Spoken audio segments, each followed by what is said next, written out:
the meeting will take place, as you know, on 6th and 7th. And this is the work of the G20 is organized into various working groups, and this particular working group is co-chaired by France and Korea. So in the working groups that deal with financial issues, we have several working groups, and each of them have 2 co-chairs. So this particular one is co-chaired by France and Korea.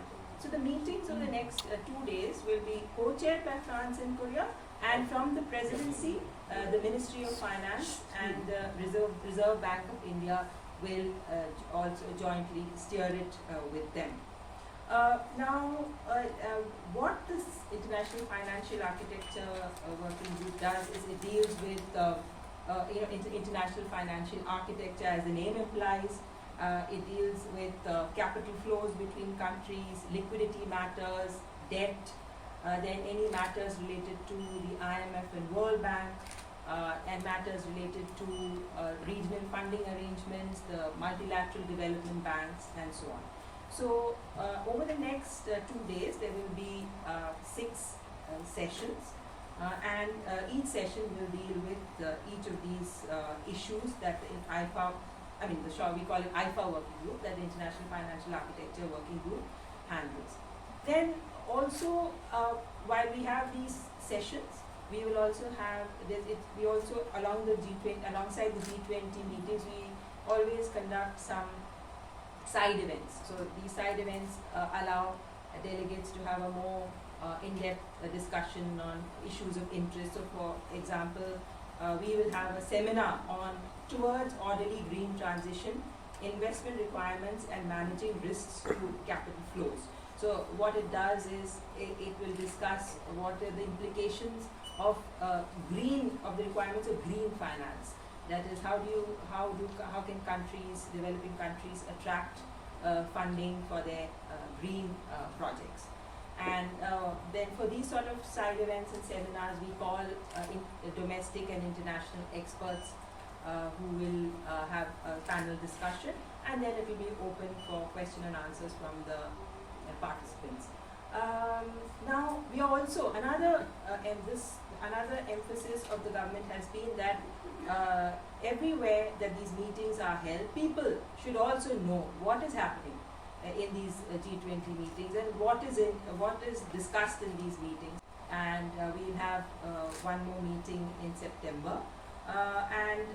So the discussions continue from one meeting to the other. So these are basically, the G20 provides a forum where these issues of key global importance can be discussed.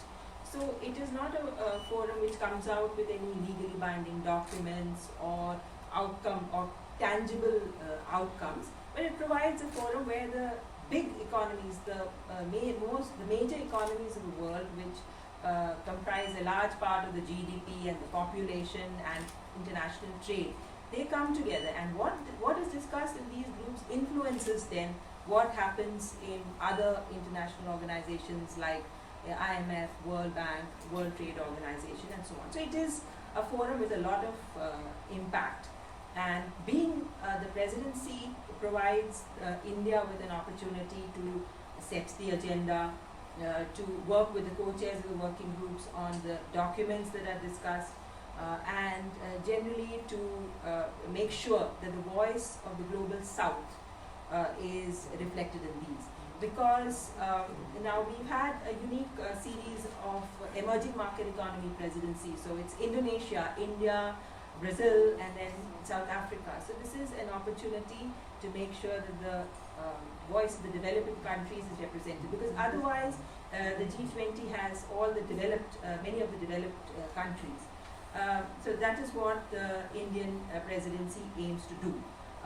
Ultimately, all these many working groups, the outcomes of these working groups will go to culminate in the highest level at a meeting of finance ministers and central bank governors. So that also takes place 4 times in a presidency. So the 3rd such meeting will take place in July. So everything that is discussed here is then reported to the finance ministers and central bank governors of all the member countries.